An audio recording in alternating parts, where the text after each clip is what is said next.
Welcome to the Parent in the Know November 2015 video blog, Why Manners Matter.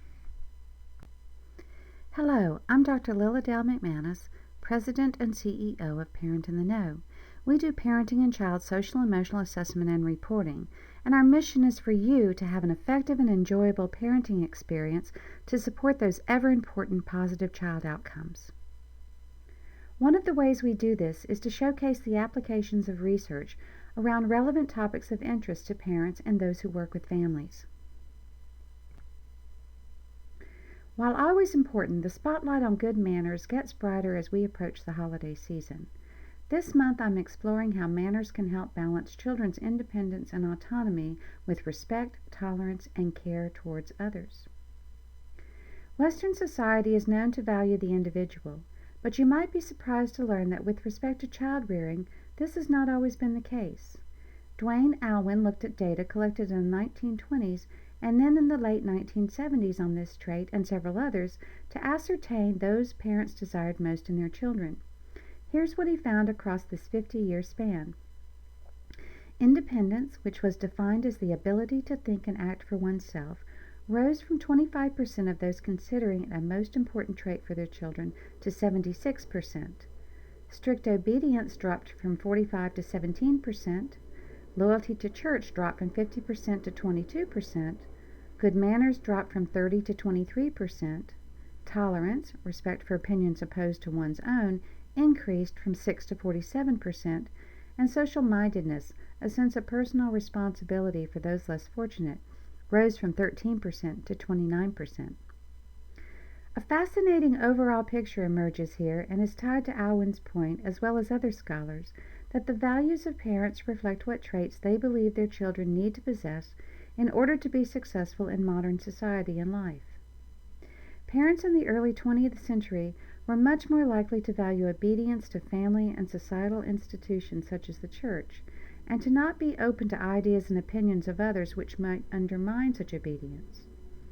50 years later, parents are conveying they more greatly value their children being autonomous and independent, but to also care about others.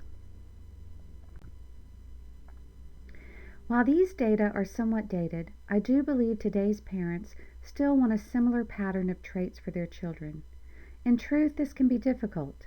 There can be a conflict and contradiction between being independent, which necessarily has an element of everyone for him or herself, and being socially minded, with the foundation of all for one and one for all. The media promotes television, movies, video games, music, blogs, etc., and the accompanying celebrities, who or which are the most self-serving, rude, uncouth, and belligerent. This sends our kids the message that society not only condones, but celebrates such actions. So how do we counteract this trend? One feasible place to focus in order to counteract these messages is on good manners.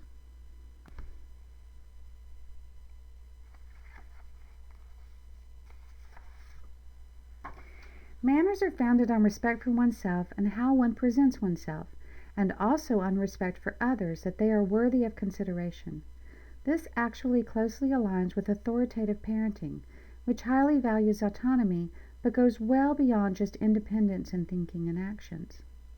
When parents practice an authoritative parenting style, they have age-appropriate expectations for children's personal responsibility, that children will make good choices about behavior, and that their behavior will not harm others, and parents practice logical consequences. Much time is spent in providing the reasons behind all of these. Manners are made up of a number of components related to personal responsibility for how one behaves and the impact one's behavior has on others. These include politeness, which is most closely aligned with conversing, and etiquette, which represents actions. However, it may be that we as parents are not being as conscious of providing the reasons for good manners as may be needed, especially for younger children who are just learning them. For example, Catherine Snow and colleagues analyzed verbal interactions in families with young children and found that parents rarely gave explanations for standard politeness forms, such as saying please, thank you, and excuse me. Instead, children were left to infer. The authors conclude this could be quite difficult for children, particularly outside of the home with persons less well known. This is because the politeness system is complex, with a myriad of factors to interpret, including the social distance between people, the hierarchy of power in the relationship, and the degree of imposition. These findings highlight the importance of providing the reasons behind directives about demonstrating good manners. One of the biggest myths is that if you explain to your child the reasons behind your instructions and requests, you will lose authority. By the way, I don't mean "because I said so" types of responses, as these are authoritarian and punitive, but rather because manners help us all get along better, like each other more, make us all feel good. These kinds of exchanges help your child better comprehend what you are asking them to do. This in turn strengthens the mechanism for children to internalize positive behaviors and increases the likelihood they will be able to behave in these ways independently of you. Additionally, your child will see you modeling respect by treating them as a thinking, feeling person.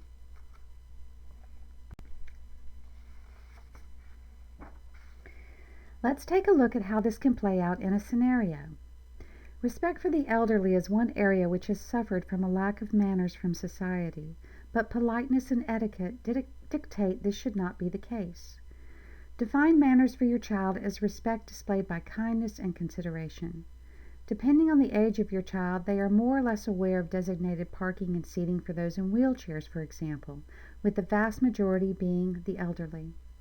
Highlight and verbalize to your child why you aren't parking in that spot, not as a point of inconvenience, but as good manners, and that doing so shows respect. Take this further and offer a seat when an elderly person enters a room or public transportation, and expect your child to do the same. When grocery shopping, offer to reach something on a high shelf or lift a heavy item into their cart. Address the person as sir or ma'am. Ask your child to think of a way he or she could do something for an elderly person, and then support and encourage them to do so. This could be helping a grandparent cook Thanksgiving dinner, assisting a neighbor to put up their Christmas tree, or volunteering in a nursing home to combat the increased loneliness felt during the holidays. Be sure to spend time also talking about the positive feelings your child and the person he or she was mannerly towards experienced. This scenario of good manners brings together children engaging with others from a point of presenting themselves as a competent individual and exhibiting social-mindedness.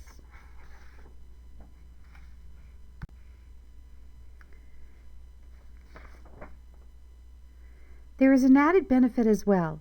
When human beings interact both verbally and physically with one another in ways that are kind, there is a release of the hormone oxytocin. This hormone simply makes us feel good. It reduces stress and promotes trust and attachment. It can also keep a positive cycle going.